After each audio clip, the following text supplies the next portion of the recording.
Safe কাস্টাডিতে sir কিরকম অবস্থায় আছে? কি অবস্থা আছে স্যার? ঠাক করে একটা আওয়াজ, ঝোপের মধ্যে দিয়ে কি যেন একটা পালিয়ে গেল। আবারও চোখে ধুলো দিল বুদ্ধিমতী জিনাত। লক্ষ্যভেদ নাকি লক্ষ্যভ্রষ্ট? এই ঘটনাটা ঘটার ঠিক 30 মিনিট পর শোনা গেল সুখবর। একটা গুলিতেই ঘুম পাড়িয়ে দিল জিনাতকে। বাঁকুড়ায় ধরা খেল বুদ্ধিমতী জিনাত। ঝাড়গ্রাম, বাঁকুড়া, পুরুলিয়াকে নাকে দড়ি পরে ঘুরিয়েছে এই বাঘ। অবশেষে বাঁকুড়ায় রবিবার দুপুর 3:30 নাগাদ জিনাতকে ট্র্যাঙ্কুলাইজ করা সম্ভব হয়েছে। ঠিক কটার সময় হলো? আমরা ডাটিং করলাম 3:56, অ্যানিমেলকে ভিতরে নিয়ে আসলাম।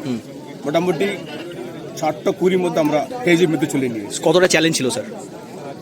কত মানে 8 দিন আমার পশ্চিমবঙ্গে যখন ঢুকলো সেই দিন থেকে অনেক স্টাফ, অনেক পুলিশ অফিসারের গুম চলে গেল, অনেক অফিসারের গুম চলে গেল। সেটা আমরা ফরেস্ট ডিপার্টমেন্টে আমার দায়িত্ব, আমার কর্তব্য। বাঁকুড়ার মুখ্য বনপাল এস কুলান্ডাইভেল বলেন, ফরেস্ট ডিপার্টমেন্ট মনে রাখবে জিনাতকে। গুলি করার ঠিক 30 মিনিট পর বন দপ্তর সূত্রে খবর এলো যে বাঘিনী জিনাতকে খাঁচায় ঢোকানো সম্ভব হয়েছে। উড়িষ্যা, পুরুলিয়া, বাঁকুড়া বন দপ্তরের যৌথ প্রচেষ্টায় রবিবার বিকেলেই জিনাত নাটকের শেষ অঙ্ক দেখল বাঁকুড়া তথা বাংলার মানুষ। স্যার কিভাবে হলো একটু যদি বলেন।